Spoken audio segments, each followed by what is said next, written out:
વિવેકી બનીને સેવાને ગ્રહણ કરવાનું, વિવેકી બનીને સેવા કરવાની, અને એવી સેવા એ પરમ ધર્મ બની જાય, અને એ પરમ ધર્મનો પરિણામ પરમ સુખ, માનવીને સુખી કરે છે.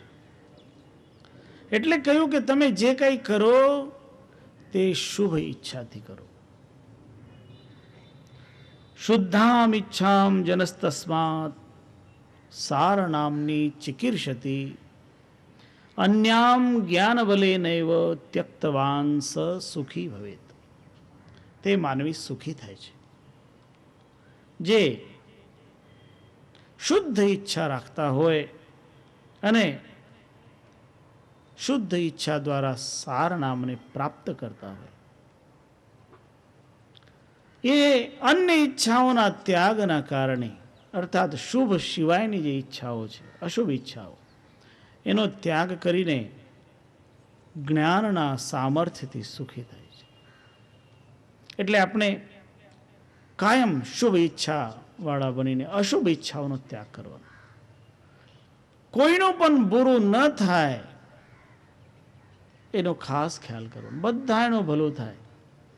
અમારા સાધુ સંતોની તો એ ટેવ હોય છે, કોઈ બુરું કરે તો એને કહે જા તારું ભલું થાય, એને ભલું જ થાય એવા શબ્દો મુખેથી કાઢતા હોય. બહુ કષ્ટ કોઈ આપે તો પણ એને કહે 2000 વર્ષ પહેલા જીસસ ક્રાઇસ્ટને સૂળીએ ચડાવવામાં આવ્યું, અને જ્યારે સૂળીએ ચડાવવામાં આવ્યું ત્યારે જીસસે આ શબ્દો ઉચ્ચારણ કર્યા કે હે પરમાત્મા, આ બધાને માફ કરે. કારણ આ લોકો જાણતા નથી કે તે લોકો શું કરી રહ્યા છે. ક્ષમા. કારણ એમના હૃદયમાં બધાનું કલ્યાણ. મહાત્મા ગાંધીજી આપણા દેશમાં થયા. મહાત્મા ગાંધીજીએ સ્વયં કહ્યું હતું કે તમે મને મહાત્મા ત્યારે જ સમજશો જ્યારે હું પથારી ઉપર નહીં મરું. આ શબ્દો મહાત્માજીના, કે હું પથારી ઉપર મરું તો તમે મને મહાત્મા ગણતા નહીં. અને સાચી રીતે પથારી ઉપર નહીં મર્યા. પ્રાર્થનામાં જતા હતા અને પ્રાર્થનામાં સામે છાતીએ ગોળી ખાઈને મર્યા. અને જે ગોળી મારનાર હતો એને કહે કે હું તને માફ કરું છું. ગોળી મારનારને પણ કહે કે હું તને માફ કરું છું. એટલે તો એ મહાત્મા કહેવાય. એ તો પોલિટિક્સમાં ન પડ્યા હોત ને તો એ બહુ આગળ વધી ગયા હોત. પણ આ પોલિટિક્સ મહાત્માઓને ઢસડીને ખાઈ જાય છે. એટલે સાધુ સંતોએ પોલિટિક્સમાં પડવા જેવું હોતું નથી. અને જે પડે છે ને એ દુઃખી થાય છે. ચાહે એ શંકરાચાર્ય કેમ ન હોય, પોલિટિક્સમાં પડે તો દુઃખી થાય. પડવું જ નહીં પોલિટિક્સમાં. આપણે આપણો જે યોગ્ય કાર્ય છે તે કરવાનું. અને એ મહાત્માનું કાર્ય, સંતોનું કાર્ય, જગત હિતનું કાર્ય. સંતો તો જગત હિત માટે જ આવતા હોય. અને એવા સંતો આ જગતમાં હજી પણ છે, એટલે તો જગત ટક્યું છે. સંત ન હોતે જગત મેં તો જલ મરતા સંસાર. એટલે એ ધર્મ કાર્ય છે જ્યાં બીજાનું હિત સંકળાયેલું છે. જે શુભ ઈચ્છા સાથે ધર્મ કાર્ય કરવામાં તત્પર હોય એમને બધી અન્ય અશુભ ઈચ્છાઓને ત્યાગ કરીને સાર નામની ઉપાસના કરતા પરમ સુખની પ્રાપ્તિ થાય છે. શ્રેષ્ઠો વૈકુંઠ લોકો હિ સ્વર્ગાત સંકથ્યતે બુધૈ તત્રાસ્તિ પરમં સૌખ્યમ તતોપ્યાવર્તનમ પુનઃ. કે બહુ પુણ્ય કરે, બહુ ધર્મ કરે તો શ્રેષ્ઠ વૈકુંઠ લોકને આ જીવ પ્રાપ્ત કરે, જે સ્વર્ગથી પણ શ્રેષ્ઠ છે.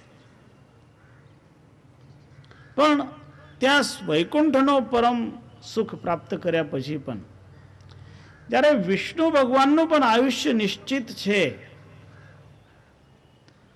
ત્યારે આ જીવને તો પછી છોડવું જ પડે, પાછા આવવું પડે અને ફરીથી એને ગર્ભવાસ સહન કરવો પડે. અને ગર્ભવાસના દુઃખને શાસ્ત્રોમાં મોટામાં મોટું દુઃખ કહ્યું છે.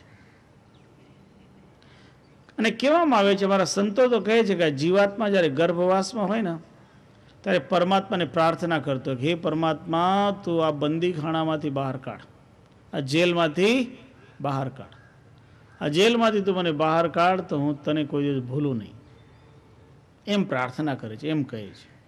મેં સાંભળી નથી, પણ મેં આ સંતોની વાત તમને કહું છું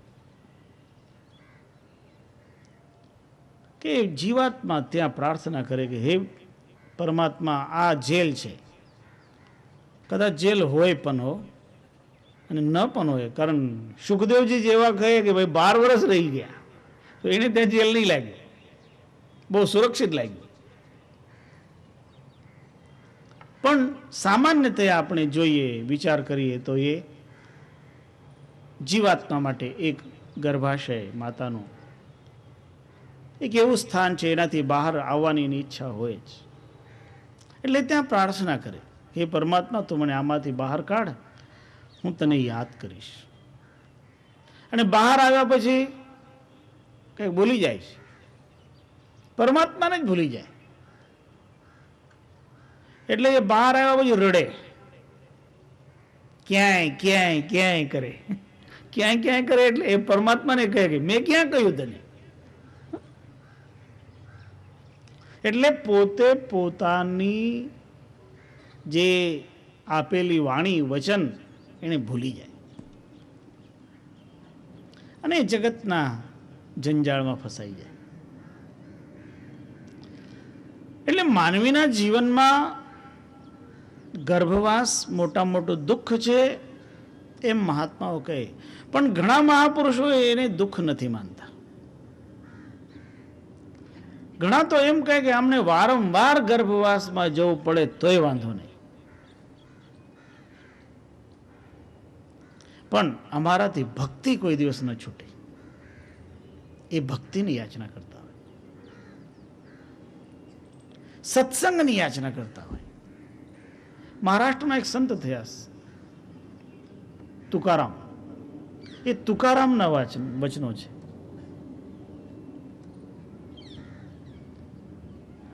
સંત સંગ દેઈ સદા, ન લગે મુક્તિ ધન સંપદા. હે પરમાત્મા, મને મુક્તિ નથી જોઈતી, મને ધન નથી જોઈતું, મને બીજી સંપદા નથી જોઈતી, પણ સત્સંગ જોઈએ. સંત સંગ દેઈ સદા, તુકા મને ગર્ભવાસી, સુખે ઘાલાવે અમાસી. તુકારામ કહે કે હે પરમાત્મા, ભલે તું અમને વારંવાર ગર્ભવાસમાં નાખી દે, સુખપૂર્વક તારી ઈચ્છા હોય ત્યારે, પણ અમારાથી સત્સંગ ન છૂટે. એવા સંતો તો કાયમ સત્સંગને માંગતા હોય.